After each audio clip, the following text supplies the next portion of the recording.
Hello, hello. Welcome back to the garage. I've got a project here that's been burning a hole in my pocket for a month now. I haven't been able to get to it.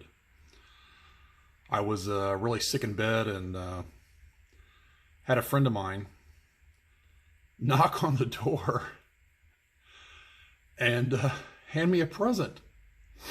I was shocked. I was like, oh. But I made it to the door. I think he was going to do a knock, drop, and a run, but I caught him. But he has brought me a little present to play with. And I just want to say, thanks, Jeremy. What more could a guy ask for? Look at that. This is awesome. And I've been waiting for a month now. I had to catch up on some stuff. Been waiting for a month to play with this, open it up, and check it out. So I want to thank Jeremy May. Jeremy, you're the man, longtime friend, brother from another mother. And let's dig in. Let's open this up and check it out. Let me unbox it. All right, so this is what we get in the package.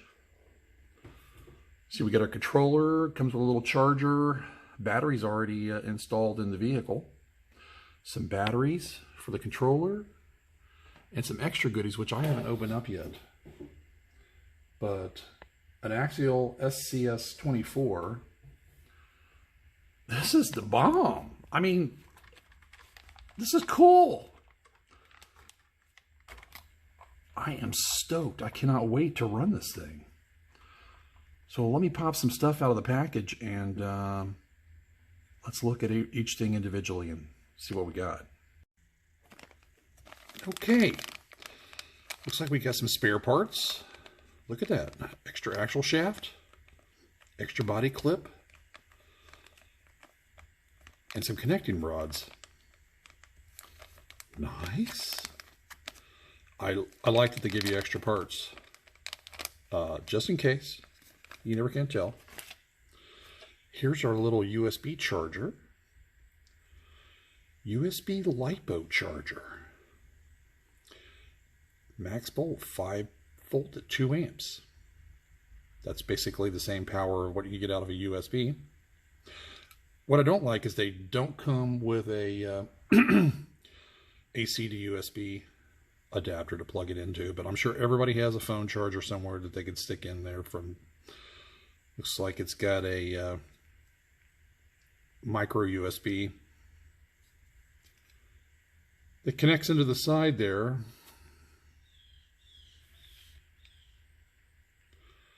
Nice.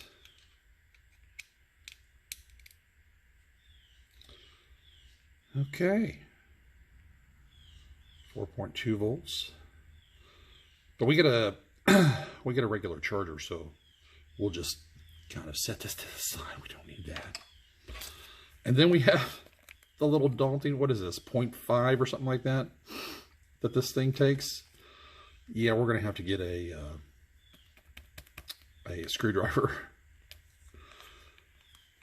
Look how teeny screws. Okay. All right, now we got our remote. It's a pretty nice looking remote. Already got the batteries in it.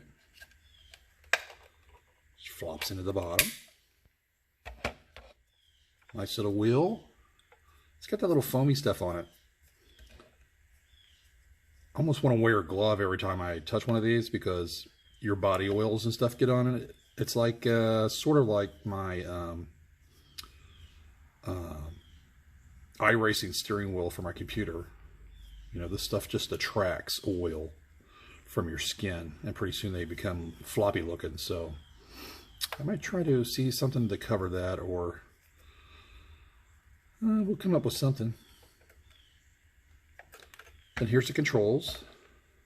Pretty straightforward. Channels. All kinds of good stuff. Bands. Boom, it's on. high-low gears, your trim. So I'm stoked. Little lid comes down. Pretty nice little lid. Keeps you from fouling things up. I like it. I like it. Plus, you know, if you have your own controller, you won't have to use this at all. So that's nice. So good thing we got an extra body pin. This one doesn't have, I like this little grip on to the pin, but I wish it had one that was a body mounted, so when you take it off, it would just stick to the body, like some of their other cars. I've actually bought some of those for my other RC car because I like them so much. But as you can see, we just a little flip up. Too bad that doesn't come off. At least I'm not seeing a way that it comes off easy. But that's okay. You see I got a little battery and radio. Battery, motor, on and off. This little switch there.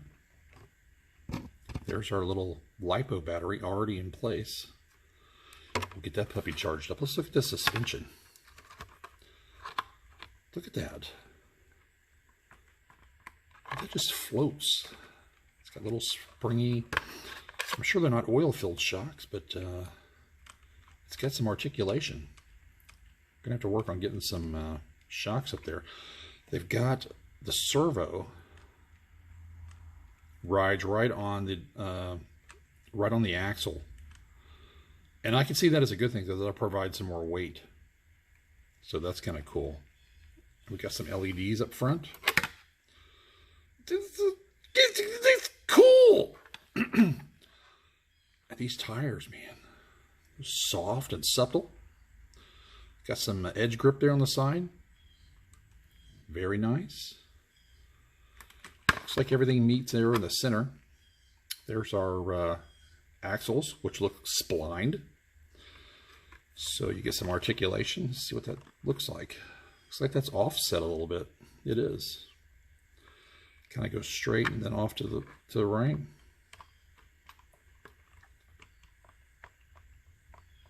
But you can see that is so cool. Trailing arms. We got trailing arms down here. That is cool. Look at the articulation of that. Now, mind you, you've got to ride it in a place that's kind of scaled to the car. Don't overdo it.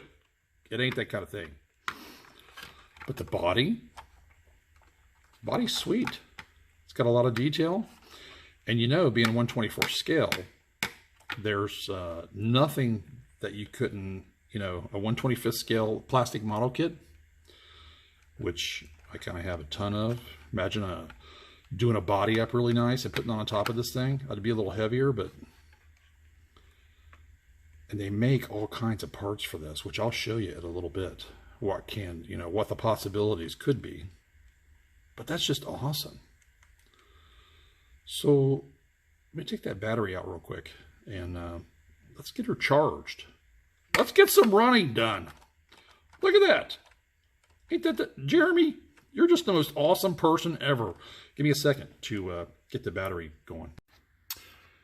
All right, so we know we don't want to use these. These are fire hazards and they're not balanced chargers. So if you look online, they probably cause more fires than anything you've ever seen. So, jeez. So we're going to ditch that. So we're going to set up an adapter to the charger. So first thing we're going to need is some XH2S balancing balance cable for the balancer right there. Well, 3. So we got our 3 batteries in a ground, or 2 batteries in a ground. And then this is the actual power connector here. So the local hobby shop, RC Hobbies down here, didn't have anything in stock currently, but we did find one of these micro battery adapters, which I'm going to cut the end off and solder on X60 so I can adapt it to my wires. So let me get busy on that. Be right back. Alrighty, so I got my wires all ready. I am going to use a little bit of flux on the ends, and I'm going to pre-tin these. That means I want to add solder to them first before I connect them together. Got a little heat shrink tubing, I'm not too sure if I'll be able to use that yet or not. These little caps go over the end that kind of protect it really nice. So this is the negative side, of course, as you can see. Positive is square, negative is round. And it even has it labeled on there somewhere. But let me get busy and solder this up real quick. Alrighty, our wee little connectors all soldered up, ready to go. Let's hook this thing up and see if it'll actually work, see if it'll charge. Let's get busy. Okay, you see we're all connected. Now we'll be able to do balance charging on this thing. It's a teeny weeny little connector there. We're going to go ahead and throw it in a venom bag just to make sure that if it explodes. Usually I have it in a case, but I'm just going to do the venom bag thing. Let me program the passport and get this thing charging. Alright, let's let it charge. We got it in our Viper bag just in case. That should probably be in the floor, but yeah. You can see we're charging. 2S LiPo at about 3 amps. And we're just going to let it charge for a while. Be right back. Okay. Battery all charged. Reinstalled in the unit. I'm going to go ahead and pop this in and bind the controller just in case it hasn't been done. Give me a second to do that. Okay, all connected. We got headlights. Oh my gosh. So I think first, going to check our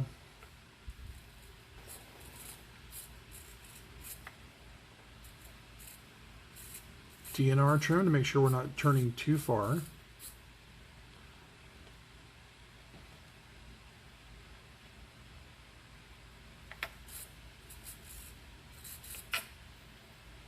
Okay.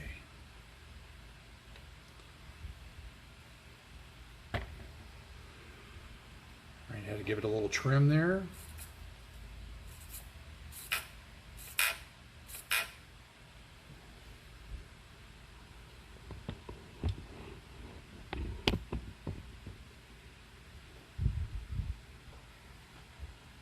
All right. Let's go run this puppy. Look at that. That's so cool. See what we get for throttle response. Oh, oh, oh, oh. Turn it down to low.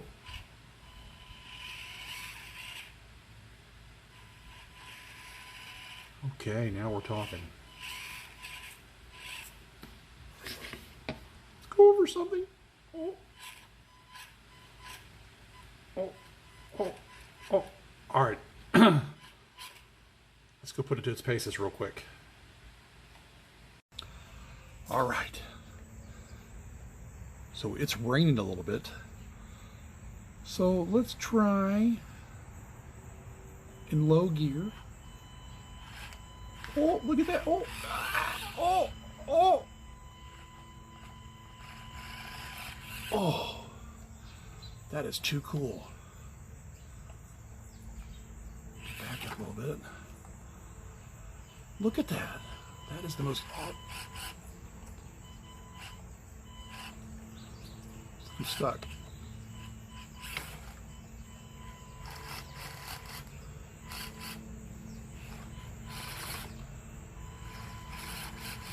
I'll have to do my wood a little different.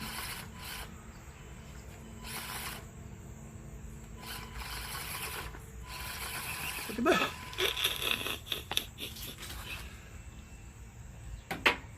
All right, that's too cool. Let me get some wood here situated. It's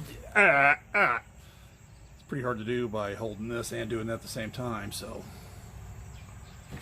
let's see if we can do it.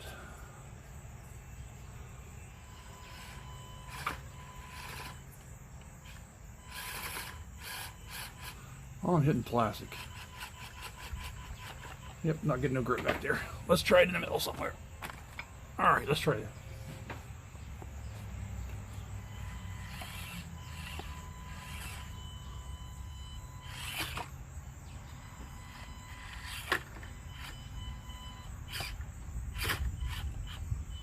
Look at that.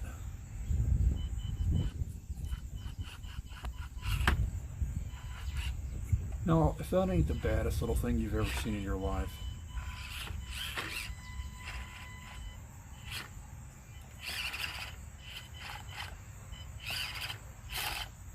That is just too cool. That's what I mean by scale. Trying to find stuff that it can crawl over that's to scale. Alright, let's pop back in. Okay, so we got a couple of little seconds. Pretty hard to film with camera in my hand. So I'm going to go run it quite a bit, find somewhere to run it. Kind of out of time now, but again, thank you, Jeremy. That's a wonderful thing, and I got to say the SCX24 is an awesome little crawler, and I just can't wait to do some more with it, and to try to fit a 124 scale car body on here. Maybe a van body or something would look cool. We'll see if that's even possible, but it looks cool just as it is. But you will see some more of this to come, and just so you see what these things are capable of, I'm going to show some pictures at the end of Jeremy's of what his looks like with some of the mods he's done, and it'll just blow your mind. These things are awesome. So again, thanks, Jeremy, and thanks everybody for watching. I hope you had some fun, and I hope you go get one, and we can all do now we need a little place for 124 scale crawlers. Oh, the hobby shops. Come on now. All right. There we go. SCX24 by Axial. Available from Horizon Hobby or your local hobby shop. All right. Thanks, guys. Have a great day.